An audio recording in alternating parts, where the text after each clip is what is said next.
हाय दोस्तों, सभी का वेलकम है मेरे study channel study rising in India free पर। दोस्तों, आप लोग वीडियो के थंबनेल से ही समझ गए होंगे मैं किस चीज़ का करंट अफेयर्स लेके आया हूँ। तो दोस्तों, मैं आज 28 मई का करंट अफेयर्स लेके आया हूँ। दोस्तों, मेरा एक रिक्वेस्ट है, आप लोग वीडियो को लाइक कर दीजिए, चैनल को सब्सक्राइब कर दीजिए और घंटी वाले बटन को प्रेस कर दीजिए, जिससे आपको आने वाली अपकमिंग वीडियो मिल सके। तो चलिए दोस्तों, वीडियो को बिना देर किए हुए स्टार्ट करते हैं हम लोग।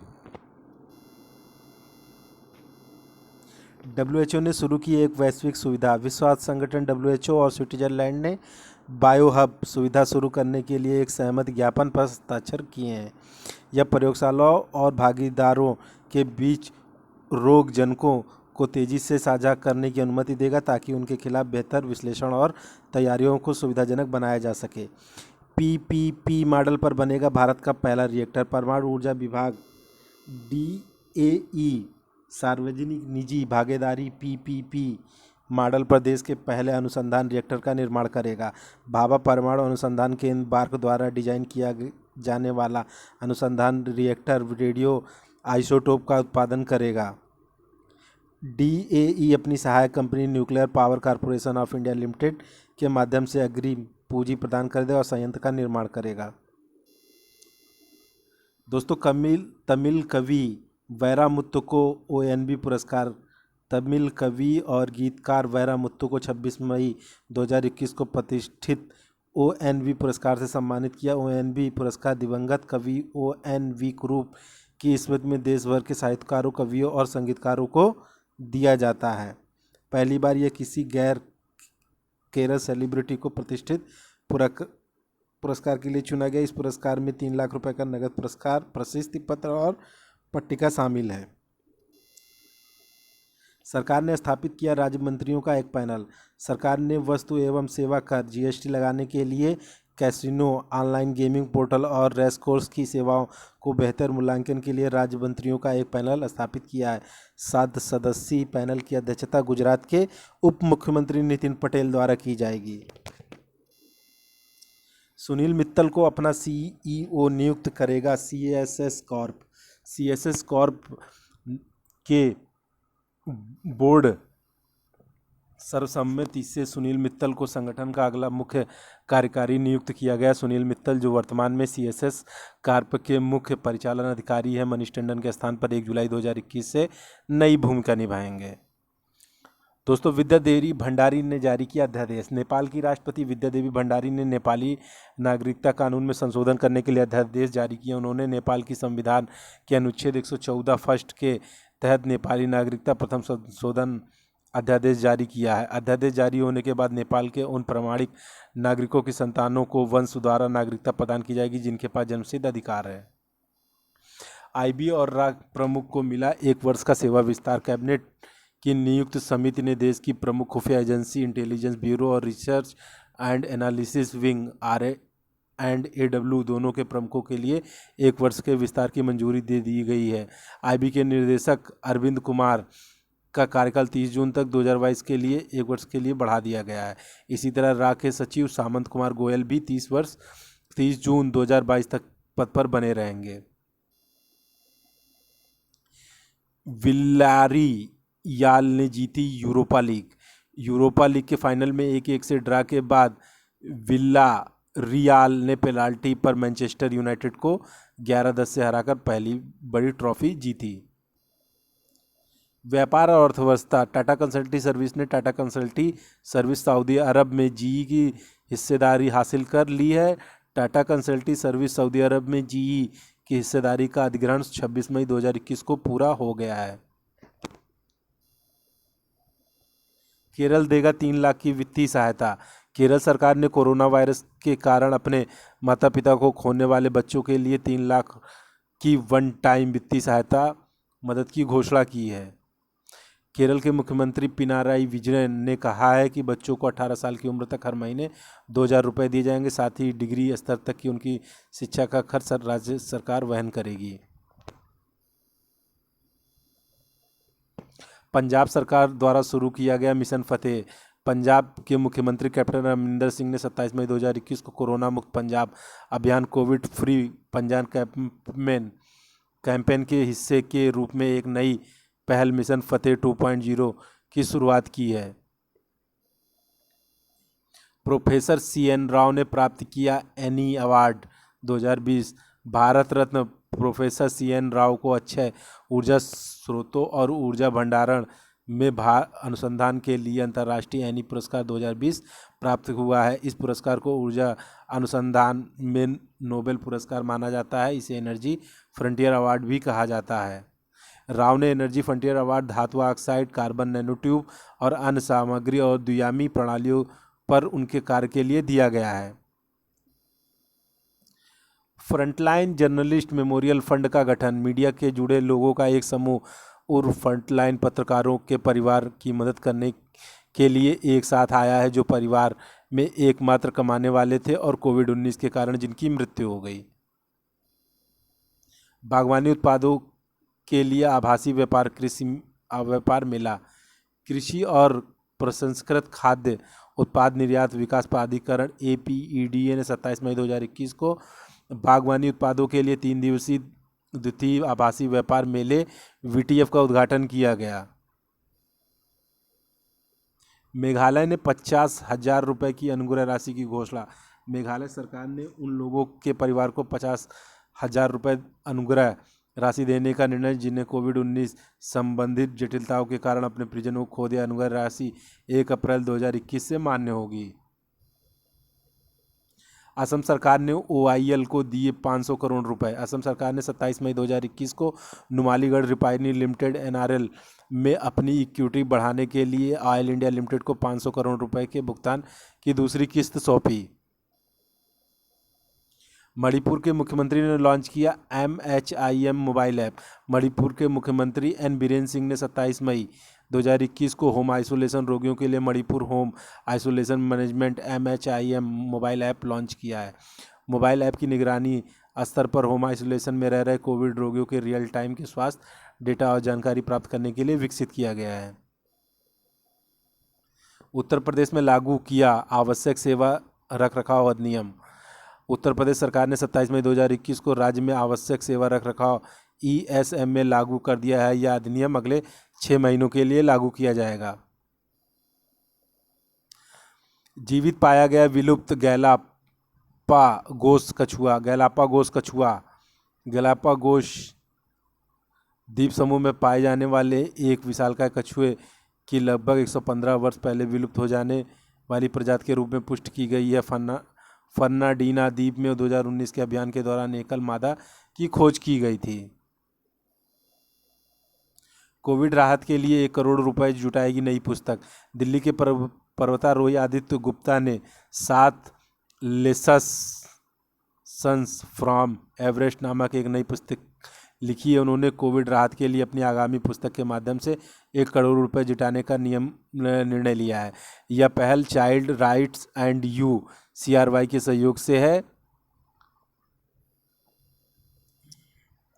स्पाइस हेल्थ ने जीता golden Steve award 2021। Spice health ने कोरोना वायरस डिजीज कोविड-19 प्रतिक्रिया श्रेणी के तहत मोस्ट वैल्यूएबल मेडिकल इनोवेशन के लिए 2021 एशिया पैसिफिक स्टीव अवार्ड से गोल्डन अवार्ड जीता है। केंद्र ने नियुक्त किए CBDT के 3 नए सदस्य। कैबिनेट की नियुक्त समिति ने ACC ने 27 मई 2021 को केंद्रीय प्रत्यक्ष कर बोर्ड CBDT में 3 नए सदस्यों की नियुक्ति की। भारतीय राजस्व सेवा के 1985 बैच के अधिकारियों अनुजय सिंह, JB महापात्रा और अनुजा सारंगी को बोर्ड में नियुक्त करने का आदेश जारी किया है। CBDT का नेतृत्व एक अध्यक्ष द्वारा किया जाता है, जिसमें 6 सदस्य हो सकते हैं। 3 भारतीय शांति रक्षकों को संयुक्त राष्ट्र सम्मान। अंतर्राष्ट्रीय संयुक्त राष्ट्र शांति रक्षक दिवस के अवसर पर तीनों शांति रक्षकों को ड्रैग हैमरशोल्ड मेडल से सम्मानित है। पुरस्कार पाने वालों में कॉर्पोरल युवराज सिंह शामिल हैं, जिन्होंने दक्षिणी सूडान में संयुक्त राष्ट्र मिशन में काम किया है। इसके अतिरिक्त 2 शांति रक्षक UNMISS के साथ सेवा करने वाले इवान माइकल पिकार्डो और इराक में संयुक्त राष्ट्र सहायता मिशन के लिए कार्य करने वाले मूलचंद यादव भी शामिल हैं। MQS वर्ग में तेजस्विनी सावंत ने हासिल किया शीर्ष स्थान। क्रोएशिया में यूरोपीय शूटिंग चैंपियनशिप में पूर्व विश्व चैंपियन तेजस्विनी सावंत ने 50 मीटर राइफल प्रोन इवेंट के न्यूनतम योग्यता स्कोर वर्ष में शीर्ष स्थान हासिल किया। उन्होंने 3 अन्य हमवतन और 6 ईरानियों से आगे आने के लिए 622.7 का स्कोर बनाया। वीर सावरकर की जयंती 28 मई को स्वतंत्रता सेनानी विनायक दामोदर सावरकर की जयंती मनाई जाती है। उन्होंने आमतौर पर स्वतंत्रता त्रिवीर सावरकर या केवल सावरकर के नाम से जाना जाता है। विदेश मंत्री ने की US NSA जेक सुलिवन के साथ बैठक। विदेश मंत्री एस जयशंकर ने 27 मई 2021 को अमेरिकी राष्ट्रीय सुरक्षा सलाहकार जेक सुलिवन के साथ बैठक की। उन्होंने भारत प्रशांत और अफगानिस्तान सहित कई व्यापक चर्चाएं की। एमनेस्टी इंटरनेशनल डे 28 मई। एमनेस्टी इंटरनेशनल डे 28 मई को मनाया जाता है। एमनेस्टी इंटरनेशनल की स्थापना 1961 में द फॉरगॉटन प्रिजनर्स लेख के प्रकाशन के बाद लंदन में हुई। यह एक गैर सरकारी संगठन है जो दुनिया भर में 3 मिलियन से अधिक सदस्यों और समर्थकों के साथ मानवाधिकारों पर केंद्रित है। सीरिया के राष्ट्रपति बने रहेंगे बशर। चौथी बार चुनाव जीतने के बाद बशर अल असद सीरिया के राष्ट्रपति के रूप में कार्य करना जारी रखेंगे। वह वर्ष 2000 से राष्ट्रपति हैं। संजय दत्ता को मिला UAE golden visa. Sanjay Dutt को संयुक्त अरब अमीरात UAE सरकार द्वारा गोल्डन वीज़ा दिया गया है। दुबई के शासक और प्रधानमंत्री मंजूरी के बाद मई 2019 में वीज़ा लागू हुआ था।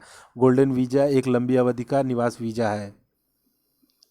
बजाज हेल्थ केयर ने लॉन्च किया पासकोनाजोल API। Pharma company Bajaj health care limited ने पासकोनाजोल API को लॉन्च करने की घोषणा की। इस दवा का उपयोग म्यूकोमिकोसिस या ब्लैक फंगस संक्रमण के उपचार में किया जाएगा। API का व्यावसायिक उत्पादन जून 2021 से पहले सप्ताह में शुरू होने की उम्मीद है। ओबराय होटल्स के अध्यक्ष बने संजीव कपूर। संजीव कपूर 1 जून 2021 से प्रभावी Oberoi hotel and resorts group के अध्यक्ष के रूप में शामिल होंगे। शिक्षा मंत्री ने एक प्रस्ताव को दी मंजूरी। शिक्षा मंत्री रमेश पोखरियाल निशंक ने सभी पात्र बच्चों को मिड डे योजना के खाना पकाने के लागत घटक के लिए प्रत्यक्ष लाभ अंतरण DBT के माध्यम से 11.8 करोड़ छात्रों को मौद्रिक सहायता प्रदान करने के प्रस्ताव को मंजूरी दी है। भारतीय नौसेना ने आयोजित किया प्रशिक्षण कार्यक्रम। 27 मई 2021 को पूर्व नौसेना कमान के तहत नवल डॉकयार्ड विशाखापट्टनम ने maintenance of PSA oxygen plants पर स्किल डेवलपमेंट ट्रेनिंग प्रोग्राम शुरू किया। DRDO ने एरो इंजन के लिए विकसित की तकनीक। DRDO ने अपने अद्वितीय 2000 metric ton isothermal forge press का उपयोग करके मुश्किल से विकृत होने वाले टाइटेनियम मिश्र धातु से high pressure compressor HPC disc के सभी 5 चरणों का उत्पादन करने के लिए आइसोथर्मल फोर्जिंग तकनीक का उपयोग किया गया है। इसे रक्षा धातुक्रम अनुसंधान प्रयोगशाला DMRL द्वारा विकसित किया गया है। एरो इंजन प्रौद्योगिकी में आत्मनिर्भरता स्थापित करने के लिए यह महत्वपूर्ण तकनीक है। MG मोटर ने अटेरो से मिलाया हाथ। MG मोटर इंडिया ने देश के इलेक्ट्रिक वाहन EV बैटरियों के पुनर्चक्रण के लिए अटेरो के साथ हाथ मिलाया। साझेदारी का उद्देश्य वाहन निर्माता की ZS EV इकाइयों में उपयोग की जाने वाली लिथियम बैटरियों के जीवन चक्र के अंत के बाद उनका पुनः उपयोग और पुनर्चक्रण करना है। भारत को वेंटिलेटर मुहैया प्रदान कराएगा जापान के अतिरिक्त वेंटिलेटर और ऑक्सीजन कंसंट्रेटर देकर भारत की मदद करने का फैसला दिया। यह United nation office for partnership UNOP के माध्यम से मदद करेगा। बैंक की हिस्सेदारी बिक्री से सरकार को मिले 3994 करोड़। केंद्र सरकार ने एक्सिस बैंक में अपनी हिस्सेदारी बिक्री से 3994 करोड़ रुपए जुटाए हैं। महिला स्वास्थ्य के लिए अंतर्राष्ट्रीय कार्रवाई दिवस। महिला स्वास्थ्य के लिए अंतर्राष्ट्रीय कार्रवाई दिवस या अंतर्राष्ट्रीय महिला स्वास्थ्य दिवस हर साल 28 मई को मनाया जाता है। इस दिन का उद्देश्य यौन और प्रजनन स्वास्थ्य और अधिकार SRHR जैसे महिलाओं के स्वास्थ्य और कल्याण से संबंधित मुद्दों पर जागरूकता बढ़ाना है।